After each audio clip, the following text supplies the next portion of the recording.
크기의 오동통한 모양새, 잎과 줄기 모두 푸른색이라는 뜻을 가진 중국 배추 청경채.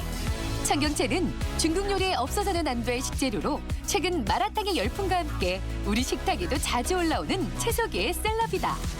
맛과 향이 강하진 않지만 익히는 정도에 따라 다양한 식감을 즐길 수 있는 감칠맛의 주인공. 건강밥상 오늘은 푸른 비타민 청경채와 함께한다. 청경채에는 항산화 성분인 베타카로틴이 풍부하게 함유되어 있는데요. 청경채의 베타카로틴은 활성산소를 제거해주어 세포의 산화와 노화를 방지하며 암을 예방하고 암세포의 증식을 막아주는 효능이 있다고 할 수 있습니다. 또한 청경채는 신진대사를 촉진하고 면역력을 높이는 데 도움을 줄 수 있으며 시력을 보호하고 눈의 피로를 해소하는 데도 도움을 줍니다. 청경채는 성질이 차가운 식품이므로 익혀 드시면 부작용을 줄일 수 있고요. 기름에 볶거나 데쳐 드시면 지용성 성분인 베타카로틴을 더욱 효율적으로 흡수할 수 있습니다. 식이섬유와 비타민C가 풍부한 청경채. 쌈이나 샐러드 주인공으로 소스의 맛을 절묘하게 살려주는 1등 공신이다. 청경채와 함께할 오늘의 첫 번째 요리. 비주얼과 향이 침샘을 무한 자극하는 청경채 두부덮밥. 주말 밥상에 딱 어울리는 별미다. 이어서 만나볼 두 번째 요리는 청경채 고기볶음. 아삭하게 씹히는 청경채와 부드럽고 고소한 고기의 풍미가 그만. 밥도둑이 따로 없다. 청경채, 중국말로 칭건차이. 요즘에는 흔히 볼 수 있는 채소지만 옛날에는 중식당에 가야만 볼 수 있는 채소였죠. 오늘은 청경채를 이용하여 청경채 두부덮밥 만들어 보도록 하겠습니다. 청경채는 잎을 살짝 뜯었을 때 질감이 단단하고 묵직한 걸 골라야 하는데 초록빛이 진할수록 싱싱한 청경채다. 두부덮밥에 들어갈 청경채는 먼저 시든 겉잎을 떼어낸 다음 물에 이물질을 헹궈낸다.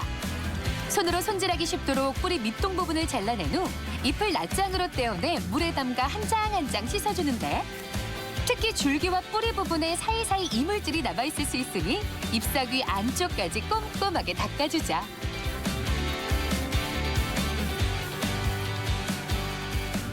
청경채 손질할 때 안쪽에 보면은 모래가 들어갈 수가 있거나 이물질이 많이 끼일 수 있습니다. 그러니까 완전히 꼭지를 따시고 난 다음에 세척하는 것이 좋습니다. 잘 손질한 청경채는 적당한 크기로 3등분에 잘라주고 홍피망과 표고버섯, 대파, 마늘은 편 썰어 준비한다. 두부는 면보나 키친타월을 이용해 물기를 제거한 후 반으로 잘라 1cm 정도의 두께로 도톰하게 썰어준다. 이어서 그 위에 소금과 후추, 전분을 골고루 뿌려주는데 두부의 성질이 더 단단해질 수 있도록 앞뒤로 돌려가며 전분을 넉넉하게 묻혀주자. 오늘 두부 손질에서는 소금과 후추 꼭 뿌려주시고요. 전분을 좀 뿌려줘야만이 단단하고 더 고소한 맛을 낼 수가 있고요. 또한 전분이 없으면은 튀김가루 있죠? 튀김가루 살짝 뿌려서 튀겨주세요. 이어서 중불로 잘 달궈진 팬에 식용유를 넉넉히 두른 뒤 두부를 올리고 앞뒤로 2, 3분씩 노릇하게 부쳐낸다. 또 다진 마늘과 대파, 홍피망, 표고버섯을 넣고 한데 볶아준 후 부친 두부와 간장, 굴소스, 설탕, 참기름을 넣어 채소가 다 익을 때까지 다시 한번 볶아준다. 여기에 청경채를 올린 후 30초간 더 버무려주는데 마지막으로 육수와 물전분을 넣고 타지 않도록 잘 저어가며 충분히 끓여주면 된다. 청경채 두부덮밥에서 전분을 맨 마지막에 풀거든요. 전분을 끓지 않고 그냥 드시면은 비린 맛이 나거든요. 그렇기 때문에 전분을 완전히 끓이시고 난 다음에 드시는 게 좋습니다. 중화풍의 한 그릇 요리가 단숨에 뚝딱 완성됐다. 갓 지은 밥 위에 따끈한 소스를 올리고 통깨 솔솔 뿌려주면 청경채 두부덮밥 완성! 굴소스가 풍미를 더하고 고기 대신 두부를 넣어 부담 없이 즐길 수 있는 영양 만점 덮밥. 근사하고 든든한 건강 밥상이 완성됐다. 청경채가 열에 강해서 볶아 먹거나 데쳐서 먹고요. 그래도 영양 손실이 적다고 합니다. 영양 손실이 적은 청경채를 이용해서 청경채 고기볶음 만들어 보도록 하겠습니다. 청경채를 싱싱하게 보관하려면 5도씨 이하의 온도에 냉장 보관하고 일주일 내로 섭취하는 게 좋다. 또 요리하고 남은 청경채는 물에 씻지 않은 상태에서 그대로 비닐에 넣어 통풍 구멍을 만든 후 보관해주면 된다. 청경채 고기볶음에 들어갈 청경채는 사이사이를 깨끗하게 물에 헹궈낸 후 밑동을 자르지 않고 길게 4등분에 잘라준다. 마트나 시장에서 청경채 고르실 때 조금 통통한 건 좋은데요. 너무 통통하면은 거기에 요리하기가 되게 불편합니다. 그래서 물이 꽉 찬 건데 됐으면 초록빛을 띠고 좀 가는 거 구입하는 게 좋습니다. 청경채 고기볶음에 들어갈 채소를 손질해보자. 양파와 피망, 대파, 마늘은 총총 썰어 곱게 다져 준비한다. 오늘의 조연 돼지고기는 다진 고기로 준비하는데 냉장이나 냉동 상태에서 물기가 남아있을 수 있으니 물기는 꼭 짜주는 게 포인트다. 손질한 고기의 잡내를 없애기 위해 소금과 후추, 참기름으로 밑간해주고 뭉쳐있는 고기는 살살 풀어가며 버무려준다. 청경채 고기볶음에서 고기가 들어가거든요. 돼지고기가 될 수도 있고 소고기가 될 수도 있는데요. 혹시 냉동으로 사시면은 냉동에 수분이 빠지면은 그게 비린내가 나거든요. 그래서 수분을 꽉 짜주고 난 다음에 그 다음에 양념하면은 비린내가 없이 맛있게 드실 수가 있습니다. 잘 달궈진 팬에 칼칼한 고추기름을 두른 후 밑간에 놓은 고기를 넣고 완전히 익을 때까지 결을 펴가며 타지 않게 볶아준다. 여기에 다진 대파와 홍피망, 마늘을 넣고 골고루 볶아주다 간장과 굴소스, 두반장, 설탕을 넣은 후 마지막으로 오늘의 주인공 청경채를 넣고 몇 번만 뒤적거려주면 적당히 숨이 죽는다. 이때 불을 끈 후 참기름과 통깨로 마무리하면 청경채 고기볶음 완성! 고기 볶으실 때 고기의 나다를 하나하나 분리시켜주는 게 제일 중요하고요. 또한 청경채는 맨 마지막에 넣어가지고 너무 질겨지지 않게끔 볶아주는 게 좋습니다. 초록의 청경채를 접시에 둘러 장식하고 그 위에 고기를 올려주면 최고의 데코레이션 완성!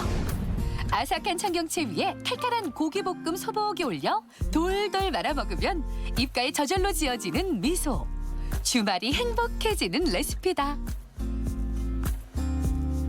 청경채에는 칼슘 성분이 풍부하게 함유되어 있어 성장기 아이들의 뼈 골격 발달에 도움을 줄 뿐만 아니라 치아 건강에도 도움이 됩니다. 또한 청경채는 철분과 엽산이 풍부하기 때문에 임산부에게도 매우 유익한 식재료라고 할 수 있습니다. 청경채에는 비타민 C가 풍부하게 함유되어 있어 피부를 윤기 있고 탄력 있게 가꿔주며 기미와 주근깨를 예방하는 효능이 있습니다. 청경채 베타카로틴 성분은 항산화 작용으로 피부 노화를 막아주는 데도 도움이 됩니다. 오동통하고 귀여운 생김새에 입맛 돋우는 초록의 빛깔, 거기에 아삭한 식감까지 개운한 향과 이국적인 풍미로 음식의 격을 한층 더 끌어올려주는 다양한 매력의 푸른빛 채소 청경채. 찬바람으로 점점 움츠러드는 요즘, 청경채의 상큼함과 풍부한 영양으로 잃어버린 입맛을 업그레이드 해보는 건 어떨까? 건강 플러스 인사드립니다. 안녕하세요. 김경섭입니다. 식사 후에 집 앞 공원이나 천변에서 산책을 즐기는 분들 많이 계시죠? 혈당을 조절하고 지방 축적을 막기 위해서는 건강에 좋은 습관이지만 평소에 소화기관이 좋지 않은 분이라면 식후 산책이 오히려 좋지 않을 수가 있습니다. 소화를 적절하게 하기 위해서는 식후 혈액의 20-30% 정도가 소화에 집중을 해야 하는데 경보 같은 운동을 하게 되면은 근육으로 피가 몰리면서 소화량이 감소할 수가 있습니다. 평소에 소화기관이 약하거나 예민한 분이라면 가볍게 천천히 산책을 해야 소화를 방해하지 않는다는 거, 이 점도 참고하시면 좋겠습니다.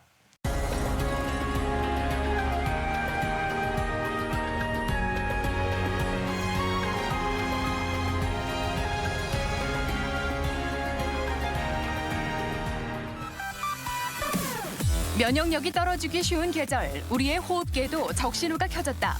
폐렴은 기온이 뚝 떨어지는 겨울철에 더 감염되기 쉬운데 증상이 감기와 비슷해 초기 발견이 어려울 수 있다. 특히 겨울철 감기는 누구나 걸릴 수 있는 질환이기 때문에 방시마다 폐렴 증상이 더 심각해질 수 있다. 폐는 산소를 받아들이고 이산화탄소를 내보내는 아주 중요한 기능을 합니다. 그런데 이곳에 여러 원인균들에 의해 감염이 발생하고 이로 인한 염증이 생길 때를 폐렴이라고 합니다. 폐렴은 국내 사망률 3위에 해당하고 최근 고령화 사회로 진입하면서 사망률이 가파르게 올라가고 있습니다. 우리나라에서 유독 사망률이 높은 질환으로 꼽히는 폐렴. 폐렴은 고령 환자나 영유아의 경우 더욱 치명적일 수 있다. 38도의 고열과 함께 심한 기침으로 잠들 수 없다면 폐렴을 의심해봐야 하는데 숨쉬는 모든 순간이 고통인 질환. 오늘 TV 주치에서는 폐렴에 대해 자세히 알아본다. 초겨울로 접어들면서 감기 증상을 호소하는 분들이 늘고 있습니다. 영유아나 면역력이 떨어져 있는 기저질환자의 경우 더욱더 주의를 해야 할 텐데요. 자, 그럼 여러분은 과연 감기와 폐렴의 차이점 얼마나 알고 계십니까? 모르긴 몰라도 아는 것 같은데 이 폐렴이 정확히 감기와 어떤 차이가 있는 건지 잘 모르겠다 하는 분들이 더 많으실 것 같은데 오늘 이 시간에는 폐렴에 대해서 정확히 살펴보겠습니다. 오늘 도움 말씀을 위해서 을지대학교 병원 호흡기내과 류호준 교수 나오셨습니다. 안녕하세요. 네, 안녕하십니까. 이 미세먼지가 심하고 날씨가 추워질수록 호흡기 질환이 있는 분들 그 불편함 이루 말할 수가 없을 텐데요. 이 폐렴에 대해서 알아보기 전에 먼저 이 폐의 구조와 기능에 대해서 좀 짚어주시죠. 네, 그림을 보시겠습니다. 가슴 가운데에서 약간 왼쪽으로 심장이 자리하고 폐는 오른쪽, 왼쪽에 한 개씩 있습니다. 폐는 폐포라 불리는 작은 공기주머니로 이루어져 있습니다. 폐를 주변부에서 늑막이 둘러싸고 그 사이에는 늑막액이 존재하고 있습니다. 폐는 공기 중의 산소를 혈액으로 받아들이고 혈액 속의 노폐물인 이산화탄소를 공기 중으로 배출하는 역할을 하며 호흡에 의한 열 발산도 하고 이산화탄소를 내뿜어서 몸속에 있는 삶과 연기의 평형을 유지하는 역할을 하게 됩니다. 자, 그렇다면 이 폐에 어떤 질환들이 발생할 수 있는지 그 질환에 대해서 좀 살펴보죠. 네, 폐에는 정말 다양한 질병들이 생길 수 있습니다. 우선 폐렴 있을 수 있겠고 천식, 만성 폐쇄성 폐질환, 그다음 기관지 확장증, 간질성 폐질환, 폐결핵, 늑막염, 기흉, 폐암 등이 있을 수 있겠습니다. 이렇게 다양한 질환 가운데 오늘 자세히 살펴볼 질환이 바로 폐렴인데 영유아를 둔 부모라면 이 폐렴 아이가 한 번쯤 이렇게 좀 걸려보지 않았을까 싶거든요. 이 폐렴 정확히 어떤 질환인지 자세히 살펴보죠. 네, 말 그대로 폐염증입니다. 병을 일으키는 세균에 의해 폐 조직에 염증 반응과 경화를 일으키는 질환으로 감염성 염증 질환입니다. 국내 사망률 3위를 차지할 만큼 위험하고 우리가 주의를 기울여야 할 질병입니다. 듣자니까 폐렴으로 인한 사망률이 우리가 알고 있는 것보다 훨씬 높다 이렇게 제가 들은 적이 있거든요. 네. 실제로 폐렴으로 인한 우리나라 사망률은 어느 정도인지 이 점도 궁금하네요. 작년 통계청에서 발표한 사망 원인 통계에서 이 표에서 보시는 것처럼 암, 심장질환, 다음으로 폐렴이 위치하고 있습니다. 최근 고령화 사회로 진행하면서 사망률이 급격히 올라왔었고 코로나19 이후 마스크 착용 및 손 씻기의 생활화 등으로 주춤하고 있으나 여전히 사망률이 전체 3위에 해당하고 있습니다. 생각보다 꽤 높은 사망률 수치인데 자 그렇다면 폐렴의 원인 어디서 찾을 수가 있을까요? 네, 폐렴의 원인으로는 세균, 바이러스, 곰팡이, 기생충, 결핵균, 흡인 등이 있겠습니다. 이 중에 별표치인 세균이 가장 흔하고 그 세균 중에서도 폐렴 구균이 가장 흔한 원인균이 됩니다. 또한 고령에서는 음식물이나 토사물이 폐로 들어가는 흡인으로 인해서 흡인성 폐렴이 발생하는 경우도 있습니다. 네, 폐렴에 걸리면 이 고열이 나면서 기침을 굉장히 심하게 하는데 어떤 증상들이 주로 나타날까요? 네, 폐렴의 증상들로는 대표적으로 발열, 기침, 가래 등이 있겠고 그림에서 보시다시피 두통, 근육통, 피로감, 구토, 구역감 등이 있을 수 있겠습니다. 그리고 고령이나 면역 저하자 같은 경우는 식욕 부진이라든지 전신 무력감, 그리고 심지어 무증상인 폐렴도 있겠습니다. 자, 그리고 제가 앞서 시작하면서 시청자 여러분께도 질문을 드렸었는데 많은 분들이 이 감기와 폐렴 헷갈려 하시거든요. 이 차이점이 어떻게 되는지 그 차이점을 좀 정확히 짚어주시죠. 네, 감기와 폐렴은 비슷하면서 서로 다른 질환입니다. 감기와 폐렴의 원인은 감기는 감기 바이러스, 폐렴은 미생물, 바이러스, 곰팡이 등 다양한 원인균이 있고요. 증상은 발열, 기침, 가래, 근육통 등 비슷한 특징을 가지고 있고 사실은 증상만으로 정확한 구별은 힘듭니다. 그나마 차이점이 있다면 감기는 서서히 발생하고 미열이 주로 있다는 점이 있고 폐렴에서는 증상이 오래 지속되며 고열, 호흡곤란 등이 동반될 수 있겠습니다. 따라서 감기로 생각하여도 수일 내 호전이 없고 점점 숨이 차다는 등 열이 지속되거나 하시면 폐렴을 꼭 의심하여서 병원 진료를 받으셔야 되겠습니다. 이 폐렴을 일으키는 균이 다양하기 때문에 그 균에 따라서 또 종류도 나뉠 수가 있겠네요. 폐렴은 전통적으로 정형 폐렴과 비정형 폐렴으로 나뉘게 됩니다. 둘 다 발열이 있는데 정형 폐렴 같은 경우는 주로 고열이 발생하고 비정형 폐렴은 주로 미열이 발생하게 됩니다. 흉부 영상에서도 정형 폐렴은 침윤의 증가를 보이고 비정형 폐렴 역시 침윤의 증가를 보이나 진찰 소견과 방사선 소견이 정형 폐렴은 일치하나 비정형 폐렴은 불일치하는 경우가 많습니다. 증상은 정형 폐렴은 화농성 가래, 그다음 호흡곤란, 늑막 통증 등이 있을 수 있고 비정형 폐렴에서는 좀 더 점진적으로 증상이 나타나게 됩니다. 또한 마른 기침, 호흡곤란, 그 외 두통, 근육통, 피로감, 인후통, 구토, 설사 등이 증상으로 나타나게 됩니다. 하지만 폐렴은 워낙 경과가 다양하고 개인마다 양상이 달라 정형 폐렴과 비정형 폐렴을 명확히 구분하기는 사실상 불가능합니다. 이렇게 나눌 수 있다 정도로만 생각하시면 되겠습니다. 네, 그렇군요. 자, 대전 MBC의 건강 플러스 오늘 이렇게 폐렴에 대해서 자세히 알아보고 있습니다. 그럼 이번에는 병원을 직접 찾아가서 환자들의 이야기를 들어보고 진단법과 치료법에 대해서 살펴보겠습니다. 화면으로 함께 만나보시죠. 폐렴은 말 그대로 폐에 염증이 생긴 질환이다. 세균이나 바이러스, 곰팡이 등이 폐로 들어가 염증이 발생하는데 폐렴구균에 의한 세균성 감염이 가장 흔하다. 2017년 기준 65세 이상에서 폐렴으로 사망할 확률이 뇌혈관 질환을 처음으로 앞섰다. 특히 실제 노인들의 경우 폐렴이 있지만 그 증상이 애매한 경우도 적지 않다. 병원에 어떻게 오셨나요? 한 2주 전부터 근육통도 있었고요.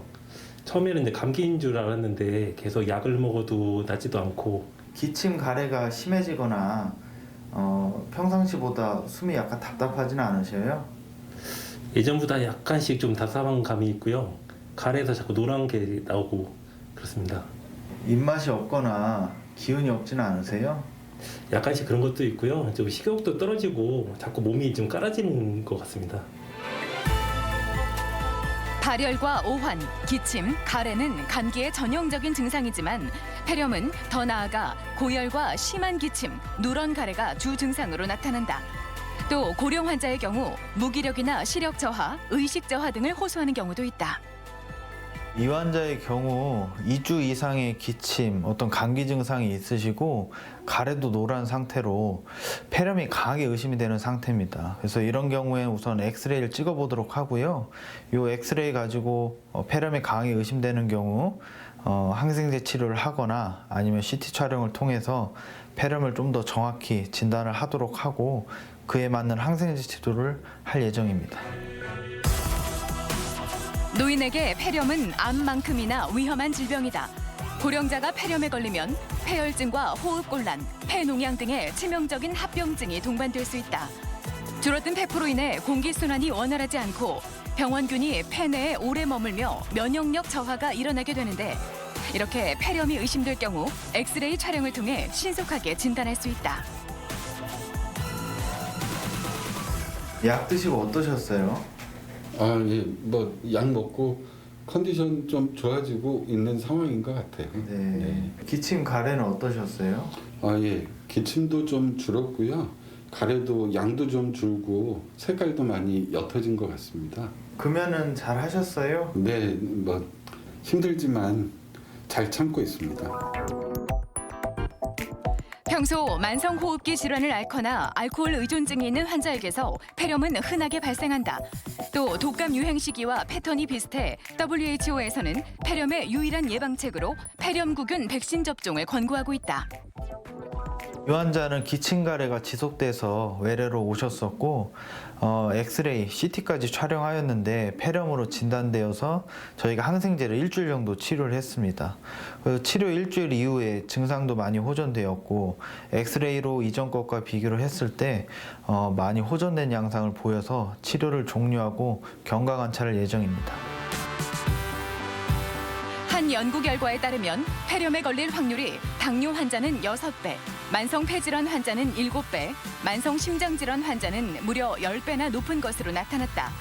폐렴 예방을 위한 가장 좋은 방법은 예방접종인데 평생 1, 2회 접종만으로 폐혈증 같은 심각한 합병증을 효과적으로 예방할 수 있다.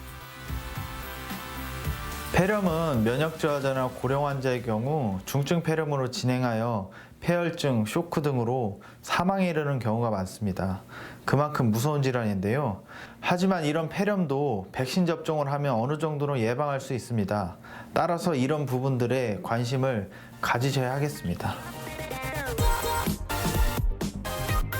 폐렴은 한 번 걸렸다고 해서 안심할 수 있는 질환이 아니다. 국내 폐렴 환자의 과반수 이상이 50세 이상이며 그 가운데 65세 이상의 환자에게서 사망률이 높게 나타나고 있다. 모든 질환에 있어 가장 좋은 건 예방이지만 병을 키우지 않는 건 역시 중요하다. 조기 진단과 조기 치료, 폐렴을 이겨내는 최선의 선택이다. 자, 병원을 직접 찾아가서 폐렴의 진단법과 치료법에 대해서 살펴봤습니다. 계속해서 말씀 나누죠. 자, 이 폐렴을 진단하기 위해서는 어떤 검사법들이 필요할까요? 네, 폐렴의 진단법으로는 흉부 엑스레이, 흉부 CT, 그다음 혈액 검사, 그다음에 혈액, 가래 배양 검사 등이 있겠습니다. 우선 임상 증상과 엑스레이 소견이 폐렴으로 합당하다 의심이 되는 경우 추가적으로 흉부 CT, 가래, 혈액 배양 검사 등을 시행하게 됩니다. CT에서는 좀 더 명확히 폐 질환을 구별할 수 있어 폐렴 진단에 제일 유용한 검사법이 되겠습니다. 폐렴 여부를 확인할 때 흉부 엑스레이 사진을 기본적으로 찍게 되는데 이렇게 찍게 되면은 소견상 어떤 차이가 나타나는지 이 점도 좀 설명해 주시죠. 우선 일반적인 폐렴 환자의 사진입니다. 사진의 왼쪽은 우측 폐이며 사진의 오른쪽은 좌측 폐입니다. 보통 좌측 폐처럼 나뭇가지들처럼 보이는 기관지와 폐 실질이 까맣게 보이게 됩니다. 오른쪽 폐를 보시면 왼쪽과 다르게 하얗게 음영이 중과된 부위가 있습니다. 이런 경우 폐렴을 의심하게 되고 임상 증상 혹은 의사의 판단을 따라 정확한 확인을 위해 CT 촬영을 권유하게 됩니다. 앞서 그 흉부 CT를 찍으면 더 정확하게 폐렴을 확인할 수 있다 말씀하셨는데 흉부 CT는 어떤 경우에 찍게 될까요? 네, 엑스레이로 정확히 구별이 안 될 때 CT 촬영을 하게 됩니다. 방금 전 환자분의 CT입니다. 엑스레이에 비슷하게 사진 오른쪽에 나뭇가지처럼 보이는 정상 기관지들이 보이며 폐 실질이 까맣게 보여야 하는데 왼쪽을 보면 폐렴으로 인해 음영이 증가해 하얗게 보입니다. 대부분은 CT 촬영까지만 하여도 폐렴 진단에 근접할 수 있지만 폐렴 초기라든지 다른 질환이 같이 섞여 있는 경우도 있어 의사의 판단에 따라 추가적인 검사를 하거나 CT를 간격을 두고 찍어서 촬영을 하게 됩니다. 자, 이렇게 폐렴 검사법들을 살펴봤는데 자, 그렇다면 폐렴 치료법에는 어떤 것들이 있는지 치료법에 대해서 설명해 주시죠. 네, 당연히 감염 질환이기 때문에 항생제 치료를 우선적으로 하게 됩니다. 다만 우리나라에서는 과도한 항생제 처방으로 내성균이 많이 나오고 있는 실정입니다. 다른 병들처럼 정확한 원인균주를 찾고 그에 대한 적절한 항생제를 쓰는 것이 중요하지만 혈액, 가래배양 검사 등은 결과가 나오는데 오래 걸리며 검출률이 낮고 종합병원 이상급에서만 가능한 특징이 있습니다. 또한 원인균이 검출되더라도 여러 균들이 복합적으로 감염되는 경우도 있으며 그래서 초기에 여러 균들을 치료할 수 있는 광범위 항생제를 사용하게 됩니다. 입원 환자의 경우 주로 주사약을 사용하게 되고요. 외래에서 통원 치료하는 경우 경구약으로 치료하고 있습니다. 아무튼 이렇게 치료를 통해서 폐렴 환자, 일단 열도 떨어져야 되고 기침과 가래도 사그라져야 될 텐데 보통 치료 기간 어느 정도 걸리면 된다고 볼 수 있을까요? 네, 사실은 정해진 기간은 없습니다. 하지만 통상적으로 7에서 10일 정도 우리가 치료를 하게 됩니다. 투여 후에 임상 증상의 호전 여부, 엑스레이에서 침윤의 감소 등으로 종합적으로 판단을 해서 항생제 치료 종료 여부를 결정하게 됩니다. 또한 원인 미생물, 환자 상태, 항생제의 종류, 그리고 치료에 대한 반응, 동반 질환 및 폐렴 합병증 유무를 확인하여 종합적인 치료 기간을 결정하게 됩니다.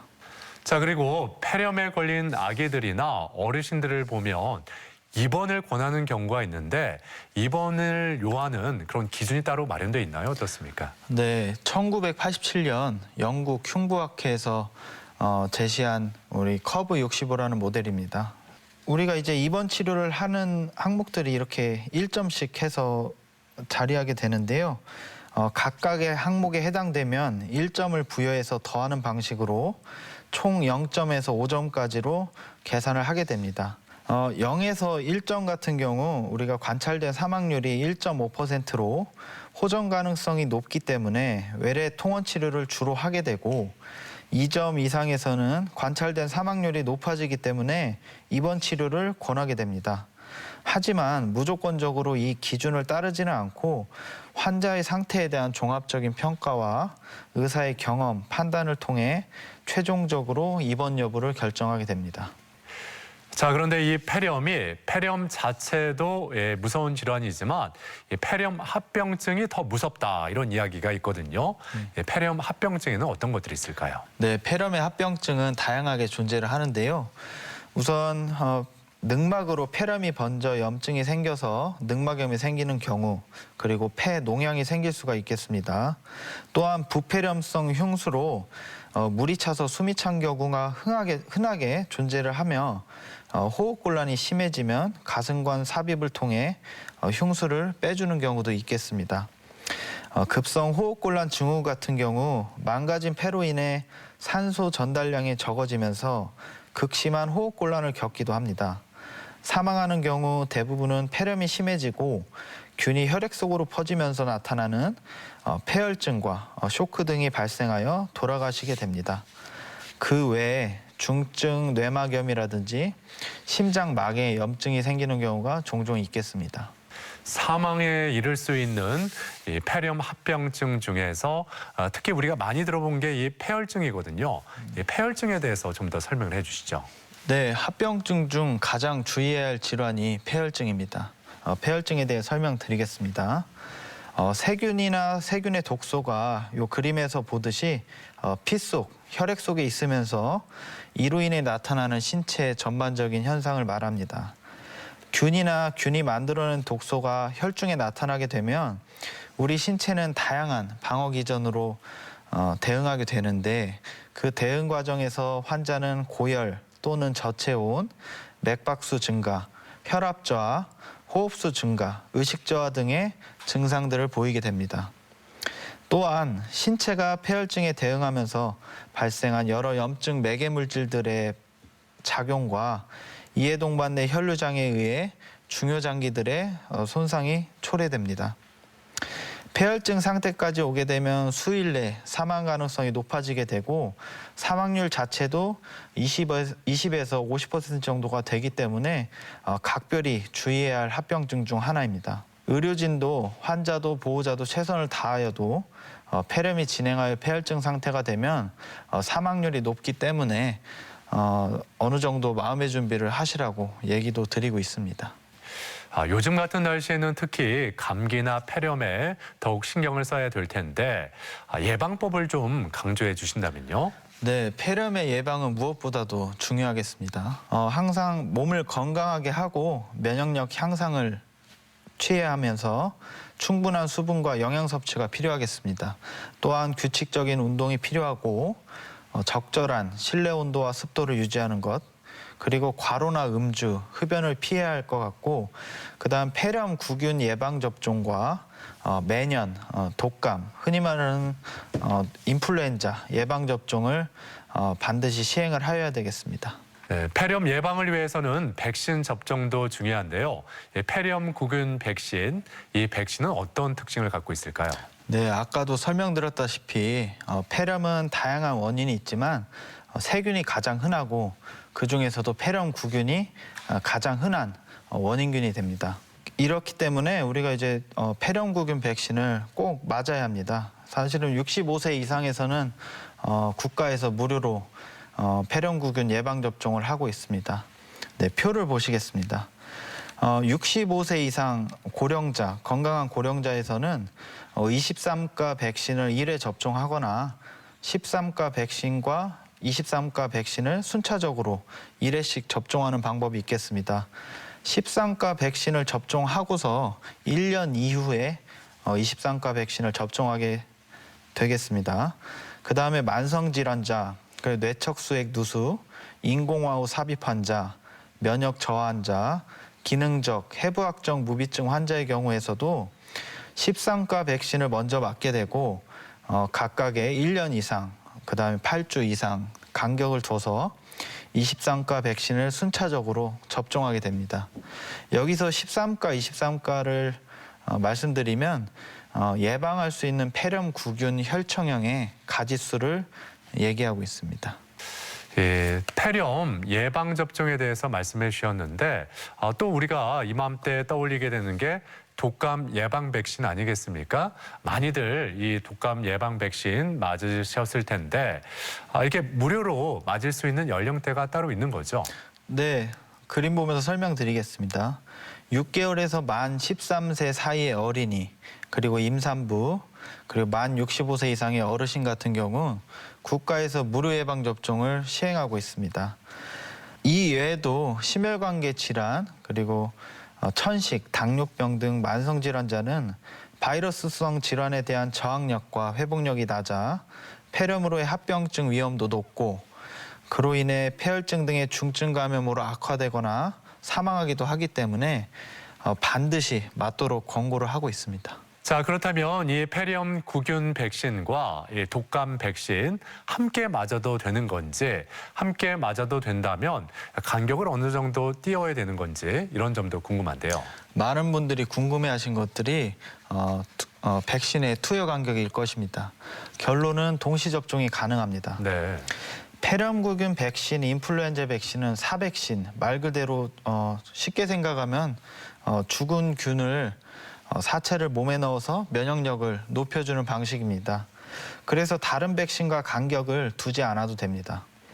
또한 수십 년간 전 세계적으로 맞아왔기 때문에 우리가 부작용에 대해 잘 알고 있고 대처가 가능하기 때문에 동시 접종이 가능하다 얘기를 드리고 있습니다. 또한 실제로 외래에서 많은 환자분들이 백신 접종을 같이 맞아도 되냐 물어보시는 경우가 있는데 동시 접종이 가능하다 설명하고 있지만 많이 불안해하시는 분들에게는 2, 3일 정도 간격 두고 접종하여도 된다 이렇게 설명을 드리고 있습니다. 그렇군요. 예. 네. 자, 오늘 이렇게 폐렴에 대해서 알아보고 있는데요. 이 폐렴에 대해서 이것만은 꼭 기억하면 좋겠다 하는 점이 있다면 좀 정리를 해주시죠. 네, 요거 3가지 정도는 꼭 기억을 하셔야겠습니다. 그래서 폐렴구균 인플루엔자 백신을 꼭 맞도록 하시고 폐렴 의심 증상이 있을 땐 바로 병원으로 오셔야 됩니다. 또한 말씀드렸다시피 무증상 폐렴도 있음을 꼭 기억하셔야겠습니다. 이 정도는 꼭 기억을 하셔야지 폐렴을 잘 준비하고 대처할 수 있겠습니다. 대전 MBC의 건강 플러스 오늘 이렇게 폐렴에 대해서 알아보고 있는데요. 이번에는 폐렴에 대한 오해와 진실을 OX 퀴즈로 함께 풀어보겠습니다. 자, 그럼 먼저 폐렴 구균 백신을 접종하면 코로나19도 예방할 수가 있다. O일까요, X일까요? 답은 X입니다. 코로나와 폐렴은 엄연히 다른 질환입니다. 하지만 우리가 코로나 감염이 있을 때 합병증으로 폐렴이 자주 있게 되고 폐렴이 발생이 되면 중증 감염으로 진행해서 아까 말씀드린 폐혈증, 쇼크 등으로 진행해서 사망하는 경우가 있기 때문에 우리가 폐렴구균 백신은 꼭 접종을 하여서 폐렴에 걸리지 않아서 코로나 합병증에 의한 사망을 줄여야 되겠습니다. 네. 자, 그리고 폐렴은 완치돼도 폐에 흔적이 남는다. O일까요, X일까요? 네, 답은 세모입니다. 세모요. 네. 그래서 가벼운 경증 폐렴의 경우 우리가 흔적 없이 깨끗이 치유가 되는 반면에 중증 폐렴이거나 기관지 결핵, 그다음에 기관지 확장증 등에 동반된 중증 폐렴의 같은 경우 흔적이 남을 수는 있겠습니다. 자, 그렇다면 그 폐에 흔적이 남게 되면 어떤 점이 안 좋을 수가 있을까요? 네, 폐에 흔적이 남게 되면 보통은 크게 영향이 없겠지만은 기관지 확장증이나 무기폐 등이 동반될 수 있고 이로 인해서 추후 다시 폐렴이 재감염되거나 아니면 다른 질환이 동반될 확률이 어느 정도 존재하겠습니다. 그렇군요. 예. 자, 다음 질문입니다. 폐렴이 심하면 폐암으로 발전할 수가 있다. O일까요, X일까요? 네, 답은 X입니다. 종종 폐암 환자에서 면역력이 저하되기 때문에 폐렴이 동반되는 경우는 있을 수 있고 그다음에 폐렴과 폐암이 같이 존재할 수는 있겠지만은 폐렴이 심해진다고 폐암이 되지는 않겠습니다. 자, 그리고 증상이 전혀 없는 폐렴도 있다. O일까요, X일까요? 네, 답은 O입니다. 그래서 우리가 이제 고령 환자나 면역 저하자 같은 경우는 정상적인 면역 반응인 발열, 기침, 가래 등이 없게 되고 이로 인해서 증상이 없는 채로 폐렴이 진행하는 경우가 있겠습니다. 근데 그렇게 무증상 폐렴일 경우에 자신도 자각하지 못해서 그냥 자연 치유되는 경우도 있는지 아니면 무조건 진행을 하는 건지 이 점도 궁금하네요. 네, 사실 자연적으로 치료되는 경우도 종종 있습니다. 그래서 한 두세 달 전부터 약간의 미열이 있었고 기침 가래가 있었는데 대수롭지 않게 생활하시다가 나중에 다른 이유로 우리가 CT 같은 걸 찍었을 때 폐렴 흔적이 발견되는 경우도 종종 있겠습니다. 그렇군요. 예. 네. 자, 다음 질문입니다. 음식을 잘못 삼켜도 폐렴이 생길 수가 있다. O일까요, X일까요? 네, 답은 O입니다. 우리가 음식물을 흡인하게 되면은 정상적으로는 반사 반응으로 이 사례를 들린다고 하죠. 네. 그래서 그런 반응이 있게 돼서 기침, 사례 반응을 통해서 밖으로 이렇게 배출하게 되는데 고령 환자들 같은 경우는 이런 반사작용이 약하기 때문에 음식물이나 토사물 등이 기도로 들어가서 밖으로 나오지 못하고 안에서 썩게 됩니다. 그래서 이로 인해서 흡인성 폐렴으로 발전되는 경우가 종종 있습니다. 그렇군요. 예. 자, 이렇게 폐렴에 대한 오해와 진실을 OX로 풀어봤고요. 이번에는 시청자 여러분의 궁금증도 함께 풀어드리겠습니다. 저희 아버지가 폐렴구교 백신을 맞으셨는데 백신을 맞아도 폐렴에 걸릴 수가 있나요? 네, 백신 접종 후에 폐렴에 걸릴 수 있는지 이 점을 질문하셨네요. 네, 걸릴 수 있습니다. 우리가 사실 아까도 계속 말씀드리지만 폐렴에서 가장 흔한 원인균인 폐렴 구균에 의한 폐렴은 막을 수가 있지만 그 외의 원인균에 대해서는 우리가 사실 예방하기는 힘듭니다. 폐렴 치료 받고 나면 폐렴에 다시 걸리진 않는지 궁금합니다. 네, 폐렴에 한번 걸려서 치료를 잘 받고 나면 항체가 생겨서 다시 걸리지 않을 것 같다 이렇게 질문을 하신 것 같은데 실제로는 어떻습니까? 사실은 폐렴에 걸리는 원인은 다양합니다. 또한 이전 폐렴 감염에서 원인균을 특정하기 어려운 경우가 많고 그다음에 이전 감염으로 인해서 면역력이 약해진 상태이기 때문에 폐렴이 재감염될 확률은 어느 정도 있겠습니다. 폐렴구균도 그렇고 요즘 맞아야 되는 백신이 참 많은데요. 이거를 동시에 접종해도 괜찮은 건가요? 앞서 폐렴구균 백신과 독감 백신은 동시에 맞아도 된다 말씀하셨는데 폐렴구균 백신과 코로나19 백신 이것도 동시에 맞아도 되는 건지 어떻습니까? 네, 얼마 전까지만 해도 질병관리청에서는 두 백신 간의 접종 간격을 2주 정도는 둬라 이렇게 얘기를 하였었는데 최근에는 동시 접종을 허용한 상태입니다. 말씀드렸다시피 폐렴구균 백신은 사백신, 말 그대로 죽은 백신이기 때문에 다른 백신들과 동시 접종을 하여도 상관없습니다. 그래서 인플루엔자 백신 같은 경우도 동시 접종을 하여도 크게 관련이 없겠습니다. 그렇군요. 예. 자, 끝으로 이 폐렴에 대해서 꼭 기억해야 할 점, 폐렴은 네모다. 이 네모안을 좀 채워주시죠. 네, 폐렴은 산불이다. 라고 얘기를 할 수 있겠습니다. 산불이요? 네. 그래서 폐렴은 산불은 우리가 어느 정도 예방을 할 수 있고 산불이 났을 때 우리가 초기에 진압해서 큰 산불로 번지지 않게 막을 수 있지 않습니까? 네. 그래서 우리가 폐렴도 이 산불처럼 가능한 예방 조치도 하고 우리가 치료도 빠르게 해서 어쨌든 이런 우리가 폐렴에 대해서 조심하고 주의해야 한다. 라는 의미로 말씀을 드려봤습니다. 네. 자, 대전 MBC의 건강 플러스 오늘 이렇게 폐렴에 대해서 자세히 살펴봤습니다. 지금까지 도움 말씀에 호흡기내과 류호준 교수였습니다. 오늘 말씀 고맙습니다. 네, 감사합니다. 앞서 살펴본 대로 폐렴을 일으키는 이 원인이 참 다양합니다. 이 겨울철 더욱더 건조해지기 쉬운 계절인데 개인 위생에 더욱 철저히 신경을 쓰시고 면역력이 떨어지지 않도록 평소에 건강관리 잘 하셨으면 좋겠습니다. 자, 건강 플러스 오늘 저희가 준비한 내용은 여기까지입니다. 이번 한 주도 건강하게 보내시길 바라고요. 다음 시간에 다시 인사드리겠습니다. 함께해 주신 여러분 고맙습니다.